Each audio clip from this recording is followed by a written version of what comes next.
We also like Puka Nakua. Sure. Who Friend of the podcast. shares my Twitter profile picture these days. And he headlines 11 through 20 in your rankings. He's number 11, followed by a couple of superstar receivers, A.J. Brown, Garrett Wilson, then Saquon Barkley at 14, now a Philadelphia Eagle. Still looks weird to see the Eagle next to Saquon. Jonathan Taylor, number 15. Then we have Nico Collins, Brandon Ayuk, Drake London, and then closing out with a couple of Bills, Josh Allen and Stephon Diggs. Matthew, I want to start off with Nico Collins, who I think is maybe, of these players, maybe the highest upside receiver, just because you look at some of his advanced stuff. In terms of yards per route run, I believe it was Tirico number 1 last year and Nico Collins number 2. Like, that's how good he was. And he could be absolutely a top 3 wide receiver if things goes right. He played 13 full games with C.J. Stroud last year, averaged 18.8 fantasy points per game in those games, averaged 91 yards per game in those games. And you sort of feel like this Texans offense has just sort of scratched the surface. And so Nico Collins was a preseason sleeper for me. I was also big on Tank Dell, obviously. But, you know, if you go and like my guy Dwayne McFarland over at fantasylife.com just talked about the same thing you did last year. He was talking about all the underlying metrics for Nico Collins, just like, you know, in terms of his yards per route run. Like, when this guy's on the field, he actually contributes quite a bit. And so now with a bigger role, and he kind of had this breakout year last year for the Texans. And so, but I agree with you. I don't think we've seen the ceiling yet for Nico Collins. I think about the playoffs, right, where just like Tank Dell is hurt, like, you know, Robert Woods is out there on one leg. You know, it's like Nico Collins is all they got. Noah Brown's banged up too, and everyone knew the ball's going to Nico Collins, and yet he still put up massive numbers. Like, think about the Colts game. Like, he won that game for them. C.J. Stroud obviously had a part as well, but Nico was a monster that day. The good thing for him too is even when Noah Brown and or Tank Dell, when they doing their thing, when they're getting their numbers, Nico Collins is too. And if he's not having it in yardage or receptions, he's still getting the targets. He's declared number 1 guy. People are going to be looking to see if his season was a fluke, but with C.J. Stroud and him together, I think it's going to grow even stronger. You know, it'll be interesting, right? Because, I mean, like, again, I think as we talk about some of these situations, you know, we mentioned, I don't know, he's a running back, but Kyren Williams, you know, all the same offense, all the same, you know, all the same people around him, right? Ben Johnson back in Detroit for Amon-Ra St. Brown with Jared Goff, like, and so Nico Collins, like, you know, same offensive coordinator, same head coach, same quarterback, second year. It's now the second year with C.J. Stroud. It's now the second year in that system as well. And so you always feel good about, you know, like, if this is what they did in year 1, now they've got the whole offseason to, you know, really get into it. And you often see second year offenses, second year players, that kind of stuff, you know, take even another step. So I agree with you. I think, you know, I have Nico Collins at wide receiver 9, but would not shock me if he finishes as a top 3 guy. He's got that kind of talent and opportunity. All right, Lawrence, going to give the floor to you to talk about Detective Drake London, your man from your beloved Atlanta Falcons, who was previously number 40 in Matthew's rankings, surged up to 18. Biggest riser with Kirk Cousins now in town. Like, how good can Drake London be? Well, I think that rise is warranted because one thing's for certain, when Kirk Cousins is your quarterback, that is a fantasy-happy offense. Like, that is proven. Falcons pass, oh my Lord, looking at those pass offense rankings, 31st in 2022, 22nd in 2023. I can guarantee you that's not going to happen with Kirk Cousins, straight drop-back passer. And for Drake London, we've seen what he's been able to do despite the quarterback play in his first 2 seasons, has yet to touch 1,000 yards in a season. This is a receiver who should have had a 1,000-yard season by now. I think we'll see that this time with Kirk Cousins. So we've seen what Kirk Cousins was able to do with a rookie, Justin Jefferson. Now, a lot of that is the talent of Justin Jefferson, but now you get a guy who was a top 10 pick in the draft. Now you're going to finally get to use him. Old coaching regime gone, new in there. So with Zach Robinson as the offensive coordinator, sky could be the limit for London. 1,200, 1,300 yards is in play right here for him. Zach Robinson, obviously coming from the Rams, very wide receiver friendly system, you know, Cooper Kupp, Puka Nakua, et cetera, Robert Woods back in the day. So I think, to your point, Kirk Cousins has supported a top 10 fantasy wide receiver in every year he was in Minnesota except for one. 5 of the 6 seasons he was with the Vikings, whether it was Justin Jefferson or Adam Thielen back in the day, he always had a top 10 wide receiver. He can support a number 1 wide receiver, and the fact of the matter is that, they're going to be playing in a dome. Drake London's lack of production has been entirely quarterback dependent, not his talent. So I'm all in on Drake London. Yep. Lawrence and I are finally on the same page here. I know you don't think Kirk Cousins is that big an upgrade over Desmond Ridder, because I know how much you love. Oh, he's an upgrade. I know how much you love Desmond Ridder, but I think the big thing is who's going to be second on the team in targets? Maybe Kyle Pitts. I think it's Kyle Pitts. It's probably Kyle Pitts, and the drop off there is going to be massive. It's got to be, although Kyle Pitts didn't give Kirk Cousins his jersey number, so he might not get them targets. He got Kirk Cousins wearing the 18 out there, looking like Peyton Manning. But Cousins is also like to use his tight end, whether Hawkinson, the little bit of time they were together in Minnesota, Jordan Reed back in the day with Washington reference as well. He tried to make Irv Smith a thing there for a minute. Anyway, I think he hasn't really had a weapon at tight end since maybe Jordan Reed, like Kyle Pitts, in terms of a move tight end that can, And remember, Kyle Pitts has had a 1,000-yard season, but that was with Matt Ryan. So now you got Kirk Cousins, who's kind of like Matt Ryan light-ish. You know what I'm saying? Sure. So we like that. All right, let's jump into the number 1 quarterback for you, Matthew. Josh Allen comes in 19 in your rankings. I guess this was a fairly easy choice to have him as the number 1 quarterback. Well, sure, of course. Fantasy Life investor, Josh Allen, proud Fantasy Life investor. Here's the other thing. No, but here's the other thing is that, so Josh Allen, I think, is there's 2 things to sort of talk about here, right? Number 1 is the floor of Josh Allen. Just in terms of why is he the number 1 quarterback and why is he inside my top 20? So let's talk about those 2 things. In terms of why he's inside my top 20, if you start getting after, you look at who's number 20, right? I'm at 19 overall. Number 20 is Stephon Diggs.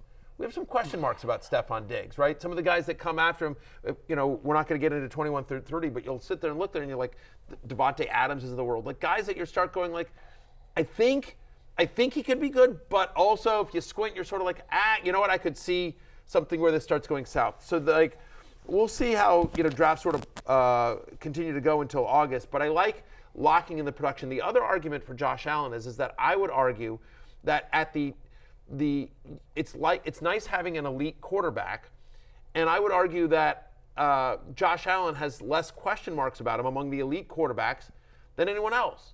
So you start thinking about Lamar, can he stay healthy? Patrick Mahomes, down year fantasy-wise last year as they turned in kind of a run-heavy team. Justin Herbert, he's going to be on a run-heavy team. Anthony Richardson's, we've got 4 games of sample size with him, right? Jalen Hurts loses Jason Kelsey. Jalen Hurts did not have as good a year last year as he did the year before, but you didn't notice because he was getting all the tush-push and the brotherly shove touchdowns. Is that play still going to be as effective without Jason Kelsey? I think that's a legit question. It'll still be. And also, by the way, is he going to get as many rushing touchdowns now that they have Saquon? It's one thing to say, sorry, DeAndre Swift, I'm taking this. It's another thing when they're paying Saquon the kind of money. They're going to want Saquon to work. Sure. They're going to want Saquon. So my point is even if you say, hey, maybe Jalen Hurts gets 5 less rushing touchdowns over the course of a year, 4 less.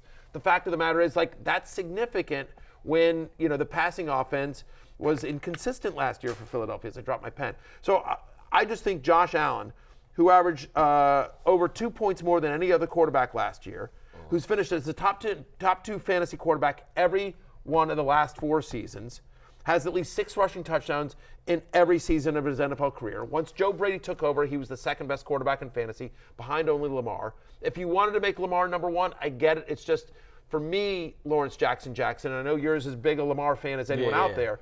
He won't be my fantasy QB1 this year. Right. Because he had some monster games, but he also disappeared too. He did nothing for 6 weeks. Right. Yeah. He was a really good NFL quarterback throughout the season, but fantasy-wise, he was very up and down. He might be my number 3, but there's a guy that I might put over Josh Allen, but that might be for another day. I just wanted to say. Who's that? You mentioned him, Anthony Richardson. He's got the ceiling. I might go there. We're talking ceiling. Right.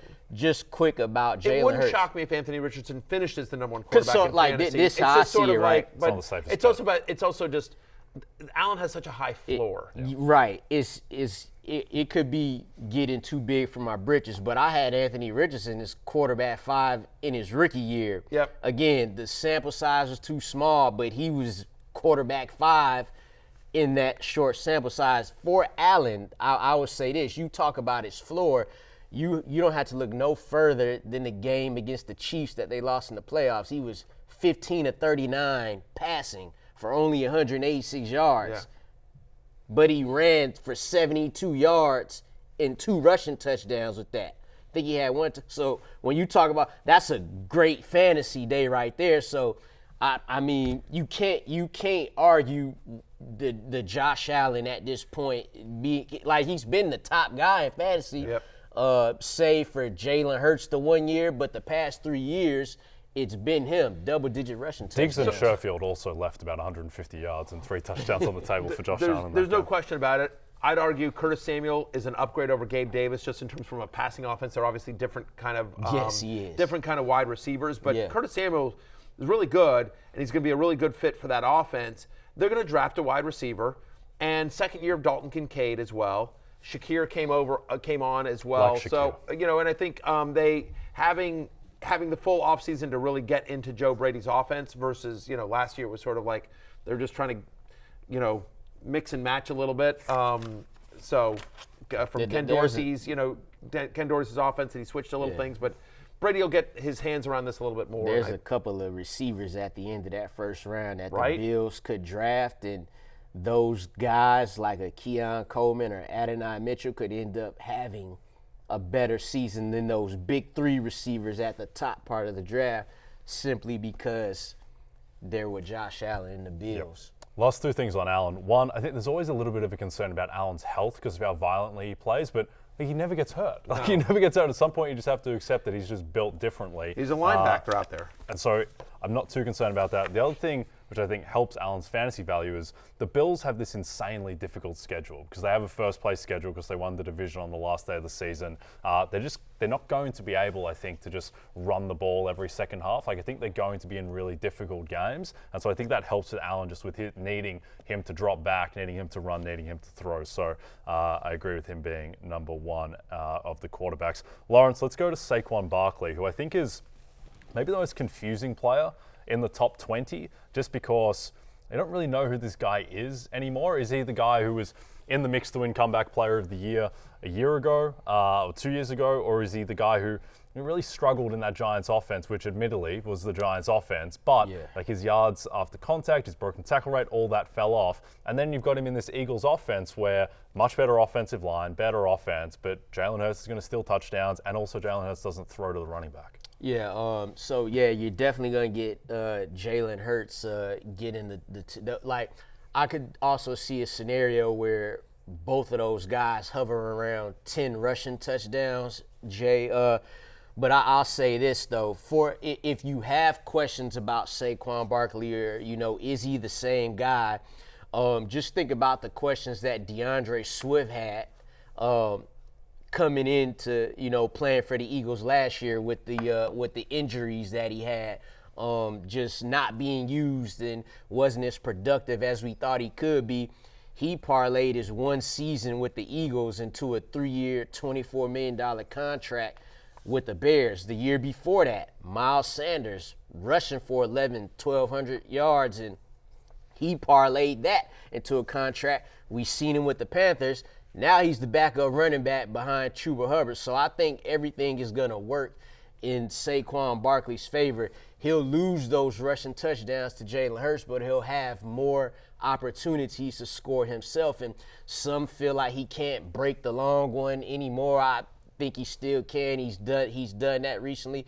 Just the team, the aura around him. You heard his daughter say last week, like, "Hey, Daddy, we gonna win now?" He's like, "Yes, we're gonna win some games now." So I think I see Matthew has him at running back 6 right now. I said if he got to the Eagles, the Cowboys, or any one of these playoff teams, he should be considered. He should be in top 5 running back consideration, and here we are. Hey, it's Matthew Berry from NBCSports.com and RotoWorld.com, and I want to thank you so much for watching whatever it is you just watched. or if nothing else, being too lazy to click out of the autoplay after this video started, after whatever it is you actually wanted to watch finished. But now that you're here, I'd like to take a moment here to ask you respectfully now, okay? I'm asking you respectfully to subscribe to the NFL on NBC YouTube channel. You'll get the latest Roto-World fantasy news headlines, all sorts of great shows, including my own Fantasy Football Happy Hour. So go subscribe now. Again, I'm asking respectfully.